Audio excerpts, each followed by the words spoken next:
too easily, frustrating Dean Smith on the sideline. Making his second straight start, the 21-year-old. Signed from Crown Legacy, their MLS Next Pro team. Joined them last summer. That was a big change that Dean Smith made actually at halftime of their 3-0 loss against the LA Galaxy. Byrne heads his high into the air. Ream has something to do, and he's calm with his chest. Back to Kalina. But they look at Morrison similar to Malanda in the way that he progressed very quickly. I think it's a little unfair with Morrison on the ball in the moment to make that comparison, but there is a high upside there. The physicality part, the profile, in the sense that he can defend and recover with pace. But as he gets more experience, the tactical IQ and understanding positioning, his distribution, all of that will improve. And I think that's what Dean Smith and his staff are looking at him, saying, why not next to the seasoned veteran in Tim Ream? He had no goal last week against Austin, just a miscommunication, not realizing where his goalkeeper was, heading it back into his own net. Well, and some of that too, I think Kalina would say that he probably could have done a better job in understanding that Morrison in his first start maybe not be as aggressive coming off his line. We've seen one combination. They got in behind, they tested Rios Novos. Since then, it's still a little timid from Charlotte FC. Reguilón stepping up, winning it. Suarez, Ruiz, David Ashala.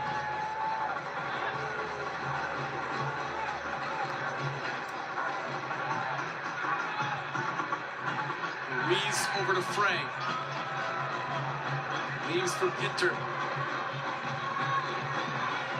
Ruiz serves it back post, looking for Silvetti. Byrne will send it away. It's a corner for Inter Miami. Yeah, good defending there from Byrne on the back post. Miami's going to need a little bit of something from Ruiz or Ashala in penetrating those passes forward. It can't always be east-west. They've got to play north to south at times. The ball went out for a corner. Luis Suarez having words with Ruiz of playing into his feet. And so far, possession and rhythm going Miami's way. This ball sent to the back post. Pinter knocks it down. Suarez gets it away, but it is over.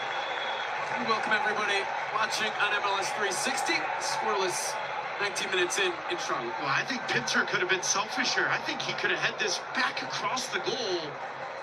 Forced Kalina to make a save. The 18-year-old homegrown in a great spot, but a little too unselfish in trying to head that back to Luis Suarez.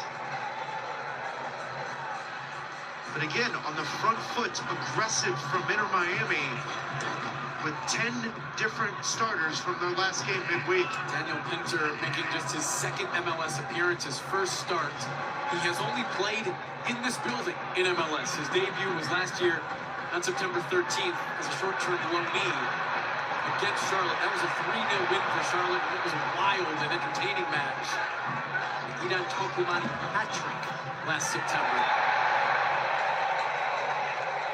Biel draws a foul, tries to play quick. He'll do it again.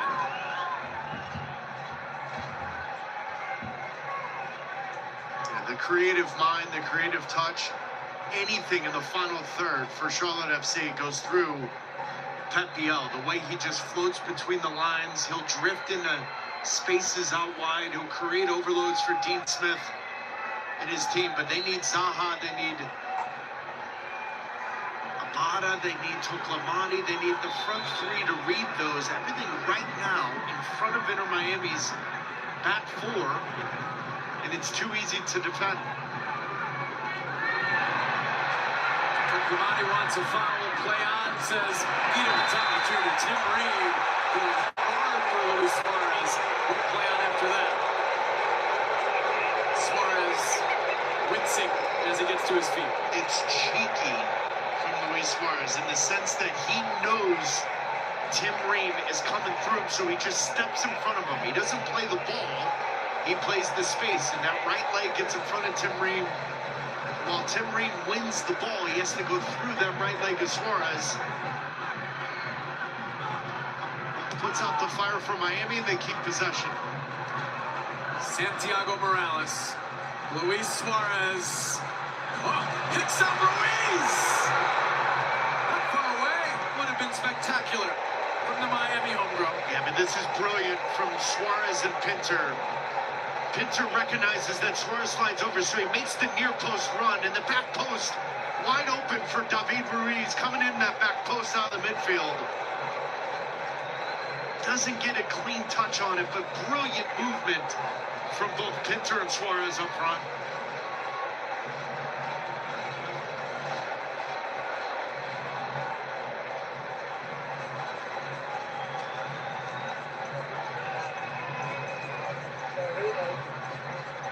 Westwood forward, Tokumani, flicking on, Abada is behind, Abada! Why? What a chance for Charlotte. Well, we're getting our first glimpse at Reguilon as a left back for Inter Miami, and he's been absolutely burned twice by Abada. In behind, caught flat-footed, and Abada's got to be better with this. You're full on with you and Rios Novo, but that touch wide cuts down the angle. Now you've got a sliding defender coming in. Abada came to Charlotte and MLS at big money. While the numbers have been okay, there's been wasted chances like those. It should be 1-0 Charlotte FC. Yeah, that has been emblematic of Liel Abada's time in Charlotte. You see 17 goal contributions in what, 58, 59 MLS appearances. Yep. But then you really have to dive deep into the analytics and you see, well, that actually could be 25, 26. His movement's very dynamic. He's very quick off the mark. He causes real issues with combinations, and we've seen that already twice tonight. Easily could have a goal and assist to his name.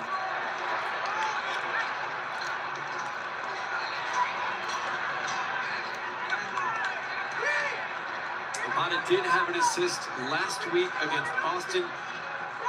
That broke a streak of 19 regular season and playoff games without a goal contribution. They have not gotten the production out of the 24-year-old from Celtic, who is signed as a designated player with high expectations. Not gotten the production that they expected and wanted here in Charlotte. And that was a big chance. They've had two big chances to take the lead tonight, despite having not much of the ball.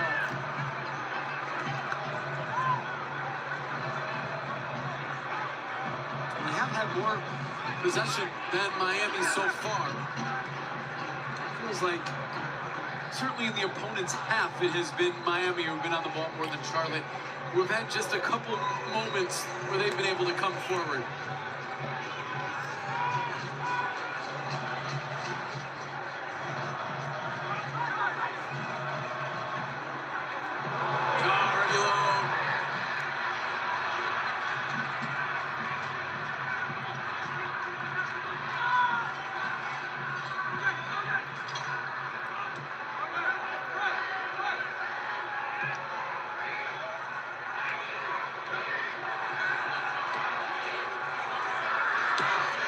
Frey into Suarez, leaving for Ashala to Pinter.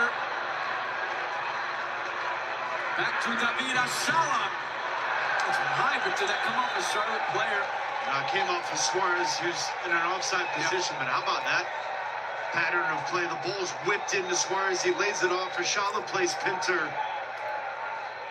For those of you just tuning in, yeah, there may not be DePaul and Messi on the field, but Miami's on the front foot. There's confidence within their patterns of play. There's some young, hungry players on the field tonight. And a building with Messi that they've really struggled to grab a hold of the game. 25 minutes in, Miami's shown themselves in a positive light.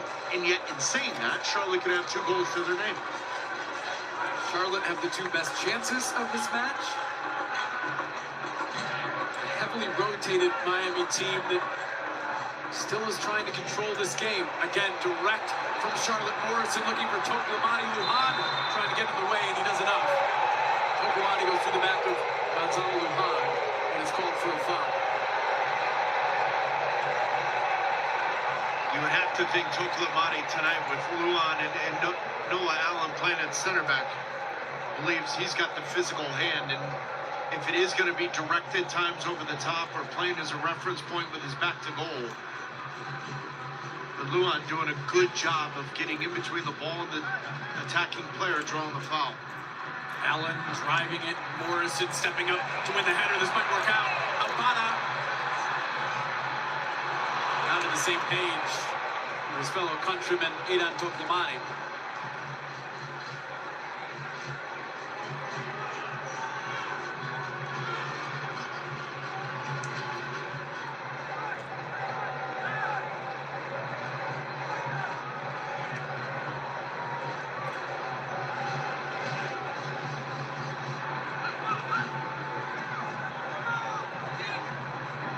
David Ruiz. Miami will slow it down.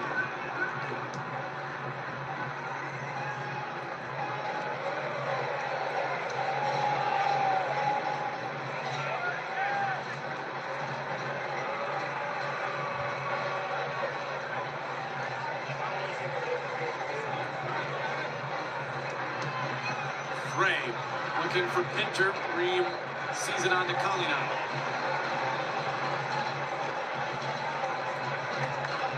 Morrison through to Abada, who turns. Silvetti chasing.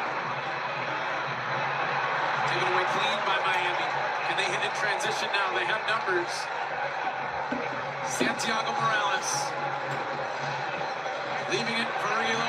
Morrison gets there. It's a handball. Guido Gonzalez Jr., the referee says no. Looked like he pointed to his shoulder. That would be checked. It's going to be close. I thought it hit the upper part of the left arm for Morrison. And clean from Luan to Tolamani on the ground. Play is still being checked as play continues. The initial look was difficult, right? Because it also could have been clipped up and hit the head of Morrison because of the way the ball came down. The question is whether or not it hits that left arm first. It's extremely close, but a great run forward from Santiago Morales. Frey clipping it into Suarez, knocked down by Reed. Check is complete. It will not be a video review. No clear and obvious error determined. Here's a look. Well, watch this ball as it's clipped up. This is going to be difficult to see. And the look, this isn't the look that they use to determine because you cannot tell from that look, but it's actually, this look the ball hits the head of Morrison and not the arm. It hits the head and then comes down to the left arm. But again, they changed that interpretation of the law. Even if it hits another body part and comes down and hits the arm, you're also given a little more leeway to slide with your arm in support. That looked close. Difficult to tell if it hit that left forearm and then the head and then back down to the arm. Ultimately, no call on the field, and that's what stays. And I think post-game they'll say that he was in his natural position of sliding. That's where the argument could be made of anyone sliding to make that move. You do make yourself bigger if your arm is that far out.